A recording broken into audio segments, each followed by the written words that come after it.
हिंदी में यूपीएससी की तैयारी से संबंधित प्रोग्राम्स को देखने के लिए सब्सक्राइब करें स्टडी IQIAS हिंदी। नमस्कार। अगर मैं आपसे कहूं कि एक स्पेस के फील्ड में काम करने वाली प्रोमिनेंट ऑर्गेनाइजेशन नाम अगर मैं लूं तो नासा के द्वारा एक लीडिंग तेल उत्पादन कंपनी के साथ समझौता करा गया, तो शायद जानकर आपको आश्चर्य हो। लेकिन आपका यह आश्चर्य तब और भी अधिक बढ़ जाएगा जब मैं आपसे यह कहूं कि रियलिटी में ये जो एग्रीमेंट है ये exchange of technology and support के लिए है, ताकि आने वाले समय में चंद्रमा तथा मंगल ग्रह पर अर्थात मार्स एंड मून पर जो स्पेस का एक्सप्लोरेशन है उसे बढ़ावा दिया जा सके, और साथ ही जो नासा की टेक्नोलॉजी है उसका उपयोग तेल उत्पादन कंपनी के द्वारा करा जाएगा, ताकि जो तेल का उत्पादन है इस फील्ड में एडवांसमेंट लाया जा सके। यह स्पेस और साथ ही तेल के उत्पादन से संबंधित एक बड़ी रिवॉल्यूशनरी एक ट्रीटी है, एक संधि है, एक एग्रीमेंट है, जिसका आने वाले समय में आप सभी को एक बड़ा इंपैक्ट दिखाई देगा। तो चलिए इस खबर पर जरा चर्चा करते हैं और यह समझने का प्रयास करते हैं कि आने वाले समय में इस एग्रीमेंट का, इस ट्रीटी का क्या प्रभाव होने वाला है। सबसे पहले अगर हम खबर की चर्चा करें तो भाई नासा जो स्पेस फील्ड में काम करने वाली लीडिंग ऑर्गेनाइजेशन है ने भाई एग्रीमेंट करा है विद BP ऑयल कंपनी। ये अमेरिकन कंपनी है और इस कंपनी के साथ समझौते के द्वारा एक्सचेंज ऑफ टेक्नोलॉजी और इसके एडवांसमेंट की बात कही गई, जहां पर यह कहा गया कि अमेरिकी जो अंतरिक्ष एजेंसी है इसके द्वारा चंद्रमा पर ड्रिलिंग और खासकर चंद्रमा और मंगल ग्रह पर ड्रिलिंग के लिए जो टेक्नोलॉजी है इसका बेसिकली आदान और प्रदान करा जाएगा विथ BP कंपनी। ये जो कंपनी है ये एक तो भाई कंडीशन ये है कि यहां पर जो एक्सचेंज ऑफ टेक्नोलॉजी होगी, जो डेटा का और तकनीक का एक्सचेंज होगा इन दोनों ही ऑर्गेनाइजेशंस के बीच में, इनमें कुछ इफ एंड बट्स के साथ सारी जानकारी साझा करी जाएगी। जहां पर नासा का प्राइमरली यह कहना है कि भाई हम जो टेक्नोलॉजी शेयर करेंगे विथ BP कंपनी, इसका मेनली यूज BP कंपनी के द्वारा जो है वो ऑयल एक्सप्लोरेशन के लिए करा जाएगा, अर्थात तेल की खोज तथा इसे जो निकालने में तकनीक का उपयोग करा जाता है, इसके लिए BP कंपनी जो है उस टेक्नोलॉजी का यूज कर पाएगी। वहीं BP कंपनी के लिए भाई एक तो फायदा यह कि डायरेक्टली लीडिंग ऑर्गेनाइजेशन से उन्हें असिस्टेंस प्राप्त होगा। साथ ही नासा का यह कहना है कि जो जो कंपनी है BP टेक्नोलॉजी कंपनी, इनका पूरा नाम है, के द्वारा जो टेक्नोलॉजी अपने रिसर्च फील्ड से गेन करी गई है, इस टेक्नोलॉजी का, इस एक्सपीरियंस का, इस एक्सपर्टीज का बेसिकली नासा के द्वारा उपयोग करा जाएगा चंद्रमा पर तथा मंगल ग्रह पर। अब जरा इस बात को समझिए कि चंद्रमा और मंगल ग्रह पर ऐसी कौन सी टेक्नोलॉजी है जिसका उपयोग बेसिकली नासा करना चाहता है स्पेस एक्सप्लोरेशन के लिए। तो यहां मैं आपका ध्यान दो बातों की ओर इंडिकेट करना चाहूंगा। सबसे पहली और सबसे इंपॉर्टेंट बात, याद रखिए कि जितना ज्यादा हम अदर प्लैनेट्स के बारे में, अदर पिंडों के बारे में समझ विकसित करते हैं, उतनी ज्यादा हमारी अंडरस्टैंडिंग आती है विद रिस्पेक्ट टू अर्थ। अब इस बात को समझना थोड़ा कठिन है, पर अगर आप इमेजिन कर पाए तो आप आसानी से इस बात को समझ सकते हैं कि this is not possible for anyone कि हम डायरेक्टली अर्थ को ड्रिल करते हुए अर्थ के इनर कोर तक पहुंच जाएं और उस बात को समझ लें कि एग्जैक्टली अर्थ अंदर से कैसी है। अब इस जानकारी के लिए हम इनडायरेक्ट रिसोर्सों पर डिपेंड करते हैं।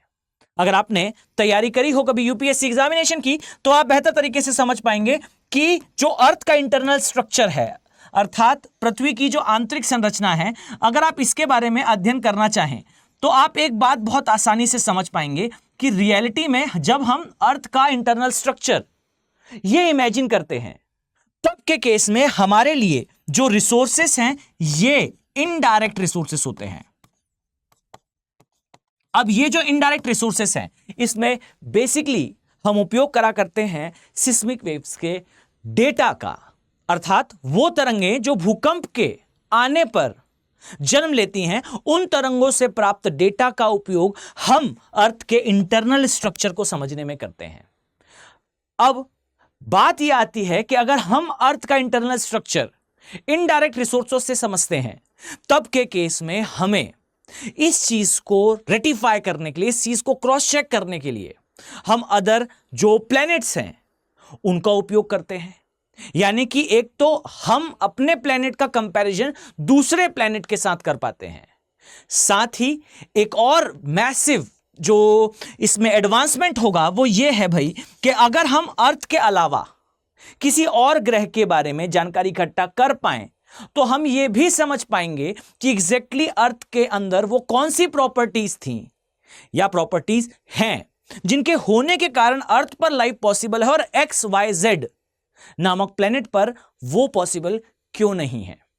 अर्थात अगर हमें किसी अदर प्लेनेट के इंटरनल स्ट्रक्चर, कंपोजिशन और संरचना के बारे में जानकारी होती है तो इसका डायरेक्टली इंप्लीमेंटेशन हमारी करंट टेक्नोलॉजी के साथ किया जा सकता है। अर्थात नो डाउट कि ये जो ट्रीटी है ये हमें चंद्रमा के केस में खासकर मून एंड मार्स के केस में ये हमारे लिए रिवॉल्यूशनरी हो सकती है। ये ट्रीटी नो डाउट आने वाले समय में एक बड़ा इंपैक्ट लाएगी इन फील्ड ऑफ स्पेस एक्सप्लोरेशन। पर कहानी यहां तक सीमित नहीं है।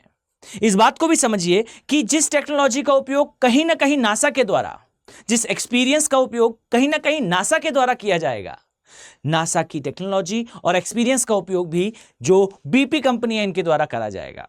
जहां पर यह कहा गया कि बीपी कंपनी को जो आवश्यक टेक्नोलॉजीज हैं जिनके माध्यम से जो तेल का उत्पादन है, जो ऑयल प्रोडक्शन है, यह मैक्सिमाइज करा जा सके, इसके लिए नासा उन्हें एसेंशियल असिस्टेंस प्रोवाइड करेगा।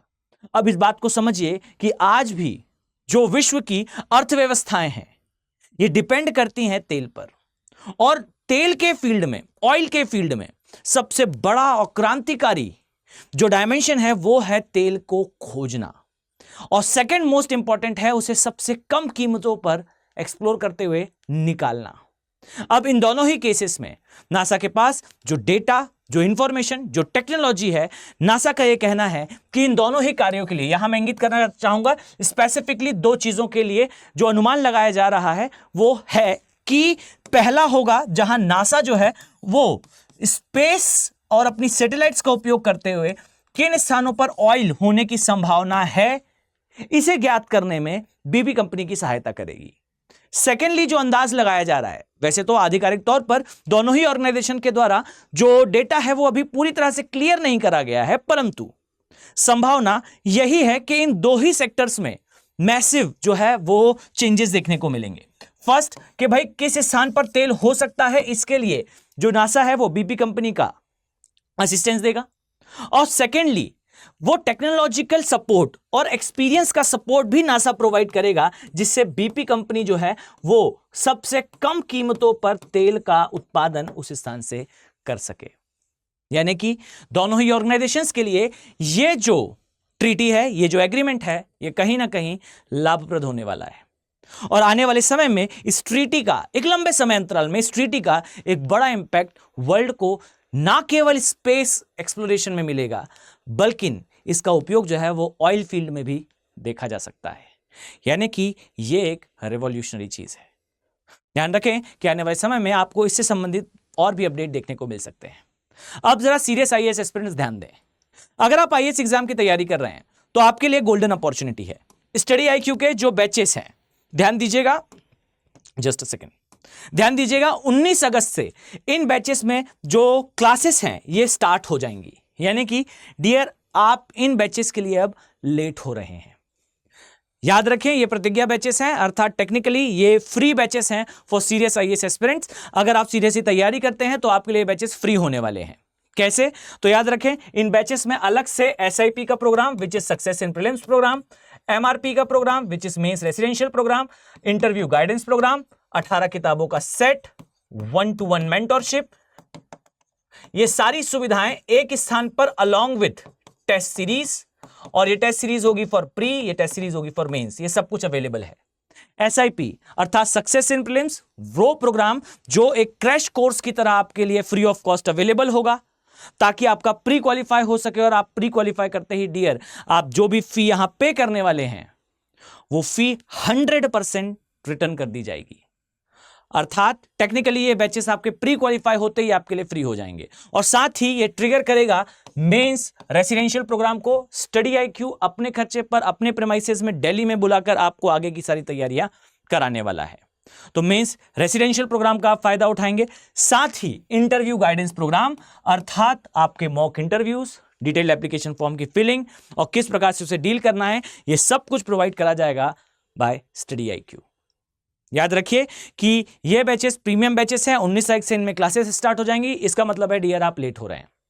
साथ ही अगर आपका ऑप्शन सब्जेक्ट ज्योग्राफी है, जो कि होना भी चाहिए, बिकॉज ये एक ऐसा ऑप्शनल है जो कि आपको ना केवल ऑप्शनल में 300 प्लस मार्क्स की स्ट्रेटेजी के साथ उपलब्ध है, बल्कि ये ऑप्शनल आपके यूपीएससी के प्रिलिमिनरी एग्जामिनेशन को, अर्थात जो यूपीएससी का प्री का एग्जामिनेशन है जिसमें 30 से 35 प्रश्न हर वर्ष पूछे जाते हैं फ्रॉम ज्योग्राफी एंड एनवायरमेंट, ये ऑप्शनल आपको उन सभी सब्जेक्ट्स में मैसिव असिस्टेंस देगा। अर्थात ये प्रोग्राम आने वाले समय में आपके लिए एक क्रांतिकारी परिवर्तन ला सकता है। इन बैचेस में भी आप एनरोल कर सकते हैं और मेरे साथ हिंदी में ज्योग्राफी ऑप्शन को कवर कर सकते हैं। दोनों ही केसेस में याद रखिएगा, अगर आप बैचेस ज्वाइन करना चाहते हैं तो आपको यूज करना है AK लाइव कोड का। इस कोड का यूज करने पर, याद रखिएगा, AK लाइव, इस कोड का यूज करने पर आपको दोनों ही कोर्सेस में मिनिमम कॉस्ट पे करने को मिलेगा। अर्थात आप बेसिकली मिनिमम कॉस्ट पर अगर इन बैचेस को ज्वाइन करना चाहते हैं तो this is a great opportunity. AK live code का यूज करते हुए आप इन बैचेस का पार्ट बन सकते हैं। इस उम्मीद के साथ कि आने वाले समय में मैं आप सभी सीरियस IAS एस्पिरेंट्स को इन बैचेस में देखने वाला हूं। चलिए मिलते हैं नेक्स्ट वीडियो में। Have a very nice day. Thank you. Hindi में यूपीएससी की तैयारी से संबंधित प्रोग्राम्स को देखने के लिए सब्सक्राइब करें स्टडी IQ IAS हिंदी।